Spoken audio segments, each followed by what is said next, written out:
Good evening, Bahamas. Coming up tonight on our news. Tempers flare at an Oban town hall meeting in East End, Grand Bahama. One past chairman of the Bahamas Chamber of Commerce says there are lessons to be learned from the Oban deal. Find out what they are straight ahead. The health minister responds to concerns expressed by the Consultant Physicians Association. From Broadway to Rake and Scrape, the Bahamas National Youth Choir brought it all in the debut concert season.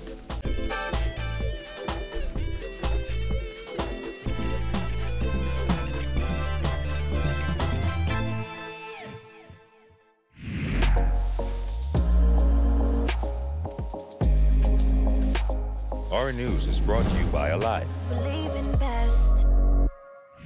Welcome to our news and thanks for joining us. I'm Christina Dragovich. Topping news tonight, on February 14th, Prime Minister Dr. Hubert Minnis told Parliament that government would sign a heads of agreement with Oban Energies the following week. However, Minnis later admitted that the agreement was actually signed on Saturday, February 10th. That means the agreement was already signed when Minnis first came to Parliament to announce the deal. This and other confusing aspects of the Oban deal caused tempers to flare last night during a town hall meeting where residents of East Grand Bahama finally got to see Oban President Satpal Duna for themselves. Kyle Joaquin reports. Development of Crown land on the rental side. Oh, that's all right. Hi, Mr. Duna. Just one quick question. We just want to know who's going to fund this project, Mr. Duna. Who was your purpose of the meeting tonight, Mr. Jacona? Does Oban Energies have the funding for this project? Mr. Donna, do you think all of this is moot? Having a town meeting of the heads of agreement has been signed already? And the EIA clause specifically already states that no matter what it says, the government will move forward with the project. Oban President Satpal Duna on the run, refusing to answer questions from the media following last night's town hall meeting in Grand Bahama. Questions like, does Oban Energies have the money to fund this project? And who are their partners in Grand Bahama? It was the first time Grand Bahamians got to meet the Oban president and ask questions about the proposed $5.5 billion oil refinery and storage facility set to come to East Grand Bahama. And boy, did tempers flare. What are we more concerned about to those who are concerned about the environment? What is more important, push down some trees or the lives of people? The lives of people? Yes, because if you don't have job, our young people will starve to death. No. Of course. And we ain't going to Canada. Don't even start it tonight. We'll talk later. I'm going to stick to my point. Okay? This is our community. We have waited for a long time, sir, for this to happen. And nobody can stop that. Most of these people who are making noise in the market, they don't have no ties. He said they might retire here. They don't spend the money here. I have a company I used to drive 500 miles a day. But not everyone was there in support, many questioning the environmental impact this project could have on the island. A lot of the guides, the bonefish guides, depend on that area for their livelihood, especially when there's a strong north wind like we were having today. Most of the guides get pushed down towards the south side from the fish. So, I guess my question is, why was there a heads of agreement signed prior to a proper EIA put in place? How much further are you going to have to go when oil slicks cover East Grand Bahama and you can't find anything to eat? I have witnessed from day one. My neighbors are fishermen. My neighbors are bonefish guides. My neighbors are tour guides. We all have watched the deterioration of the coral reefs before our eyes in our lifetime. I speak for future generations. Please don't get caught up in the temporary jobs. Look at me. Look at my children. Look at yourself. Look at your great-grandchildren. We don't own any part of this land. It is for future generations. And that's all I'm going to say. Thank you. The site will be located 1.5 miles east of Sun Oil in East Grand Bahama, according to Duna. The heads of agreement was signed ahead of an environmental impact assessment being carried out, which raised several red flags for environmentalists. Last night, Duna insisted the project will still go on. The findings are to relay the government's concerns around what they required at that moment in time. That does not relate to what we're prepared to invest to fix the problem. You know, if we have an oil spill, we've got a leak somewhere, we've got a problem somewhere, and without an operation, there is no business. So it's in our interest to fix it. So the capital used to fix or mitigate or rectify any mistakes is ours to have. So they're not related. Donna said the company will lease 690 acres of crown land from the government for the project, in addition to purchasing private land near the site. The company is 2 years old. And of course, there was the question of management at Oban and why Donna and Peter Krieger's names were removed from the company's register. I have the court case from the state of Florida where Mr. Krieger was indicted for taking money. I have the papers from Florida showing that you have been removed as a manager, and you have your address the same as Mr. Krieger's and the new management company. So it's a bunch of malarkey you're treating all these people. Yes! And then when your company went and wiped the website to remove the misinformation and take off certain names, I wonder why you had to do that, if you are who you say that you are. There was no resignation letter from me. The situation is, as a corporate entity, as we move into a critical stage, we need to appoint more managers. Managers with depths of experience in the energy sector, for example. So the intent of the company was always from the outset under the previous government to move the management of Oban Energies to Oban Management LLC. But what also seemed to upset some of those attendees was Donna's explanation for the lack of information on the project up to this point. How did we get to this point that you, Mr. Satt, as a foreigner, quote-unquote, comes here and have to introduce this project and we East Enders know nothing about it? I just think it's disrespectful, it's disgraceful, and it needs to be addressed. I'm a bit disappointed that I believe that this project was agreed in principle years ago. And this is the very first time that we're being introduced to it in any way. I think that is poor. I'm aware that we have not discussed this project in great detail with the community. I'm not shying away from that. There was an intent and a purpose behind it, is that we didn't want to come here and discuss a project that wasn't tangible or real or that wasn't committed to. So we wanted to ensure that we had, first and foremost, a commitment from the government and from our shareholders that had done 2 years' work for this project. Now again, the Oban president said this is just the first in a series of town hall meetings they will have as the project progresses. Reporting from East Grand Bahama for our news, I'm Kyle Joaquin. And on the heels of a revelation that 690 acres of crown land will be leased by the government to Oban Energies, a former Chamber of Commerce and Employers Confederation chairman says Bahamians should be granted similar land incentives. Jared Higgs tells us more.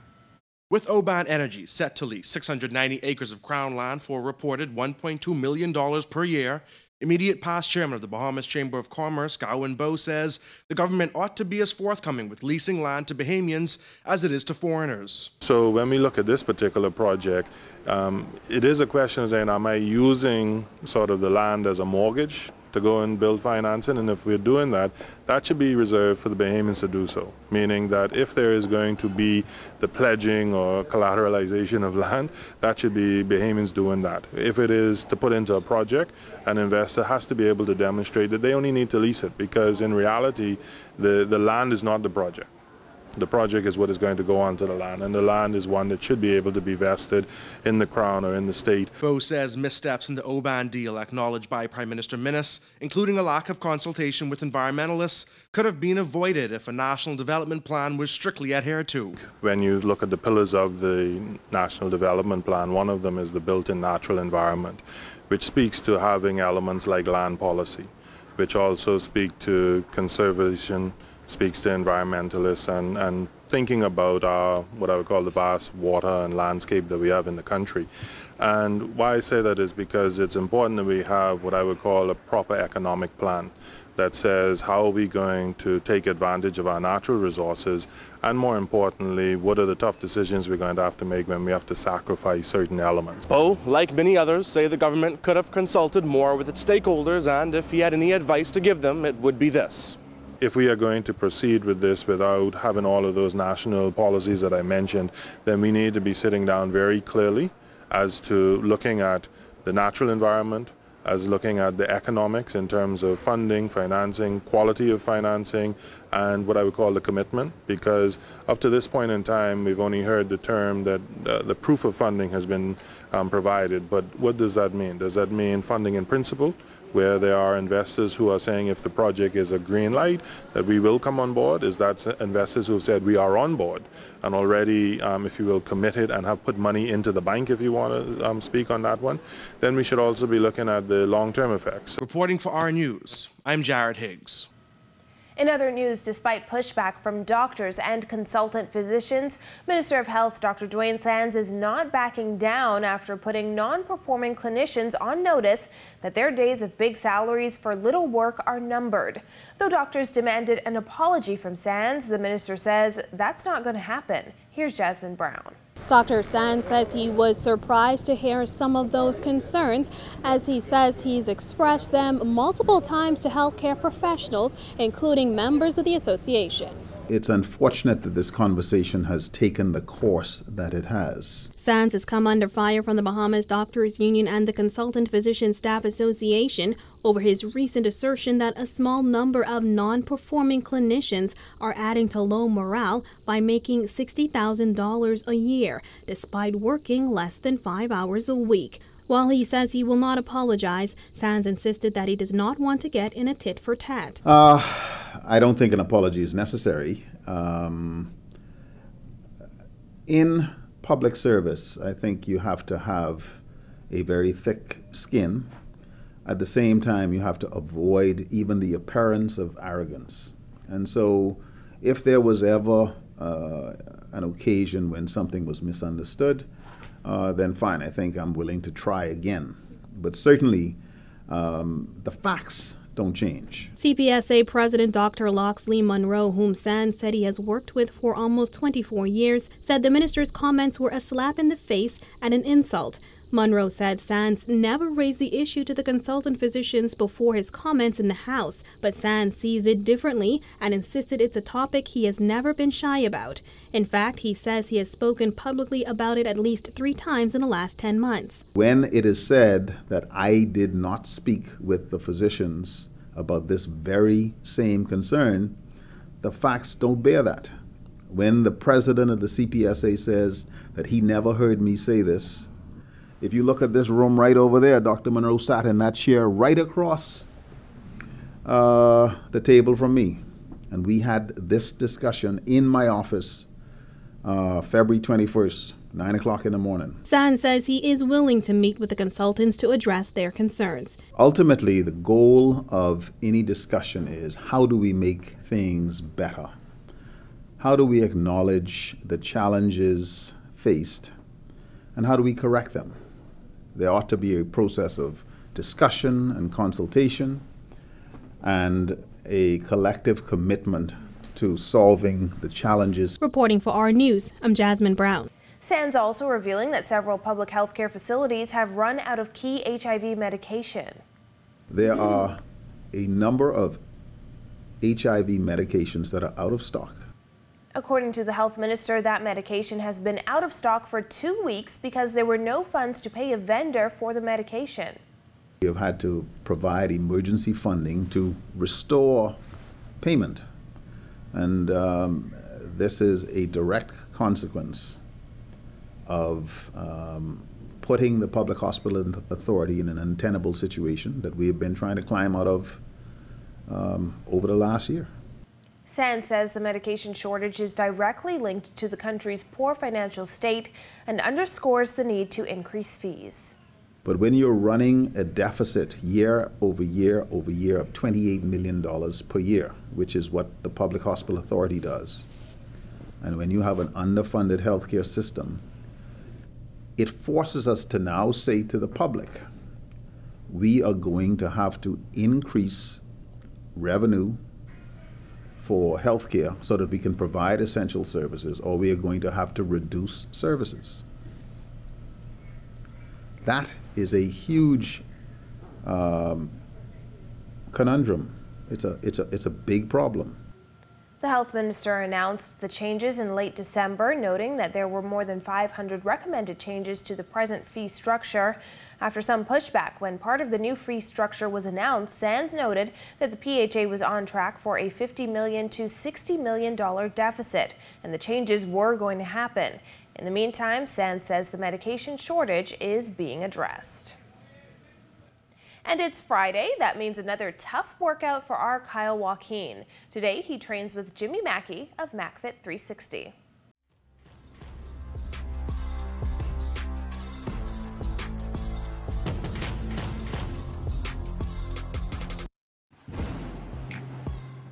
His name is Jimmy Mackey. One tough trainer. Jimmy said, my session today couldn't be easy. All right, so today we're basically going to be doing what we call performance-based training. We're still going to add the little bulk you want, because I know you want to keep your size. Yeah. But then we're going to add some conditioning factor, what a lot of pro athletes do today. All right, we're going to use the exact same equipment they use, and they're doing it the same way they do it. All right, so we training like the pros. We training like the pros today. Of course, we had to warm up. So just a general warm up. You don't have to kill yourself right now. Save it for the big time workout. Good, good. Just relax. You can put your arms anywhere you feel that's comfortable for you. 5 seconds. 4, 3, 2, 1. Relax for a second. There we go. But that's just the warm-up part right there. Yeah. Now we're going into the crunches. A few more exercises and we were ready to begin the real workout. 1. Don't extend too much when you come up. 3. To the top. 8. 9. Squeeze. 5. 6. 7. 1. Squeeze to the top. 2. Rack it up. There we go. Recover. Take deep breaths. Yeah. 1. Good. 1 more. Big squeeze. 2. There we go. Right. That's it. Yeah. How you feel, man? That was the warm-up. Now you're ready. Now it's time to work out. Now it's time to work out. Yep. That was only the first circuit. 2 more of those and then we moved on. And go. Explode. Draw your hips back. Go. Quick. 1. 2. Come on. Quick. 3. Quick. Come on. 4. Straighten it up. 4. 5. Drive. 9. 90, 79. Come on. 8. Come on. 2 more. 1. 2. There we go. Finish with a 94. Not bad. Not bad. Go work, man. Lift 2. 1. There you go. Easy does it. Shake it off. Quick second. Take a quick second. Got to get after it. And then it got a little more intense. 2. Work. 3. Come on. 4. Work. 5. 4. Squeeze. Ah. Here we go. Yeah. Ah. Yeah. Yeah. No more chicken arms, man. Let's go. We got to ride with the big boys. 7. 8. 9. 10. Come on. 1. And to wrap it all up. Ready? Go. Sprint, sprint, sprint, sprint, sprint, sprint, sprint, sprint, sprint, sprint. There you go. Easy. How did I do? Did I do okay? Come on, I think you got the potential, man. I think you definitely have the potential of, being maybe a quarter miler? Maybe 50 yards. I give you 50 yards. After that, I don't know. But you did great, man. Your strengths are, you got some gains, and your concern was basically you don't want to get small by doing too much cardio. And I couldn't leave without a signature MacFit tank top. With another edition of Fit Friday for Our News, I'm Kyle Joaquin. Still to come on Our News, the National Youth Choir lifts voices and spirits as members honor the late Cleophas Adderley. And the DNA says something just isn't right about the Oban deal. That's coming up when Our News returns.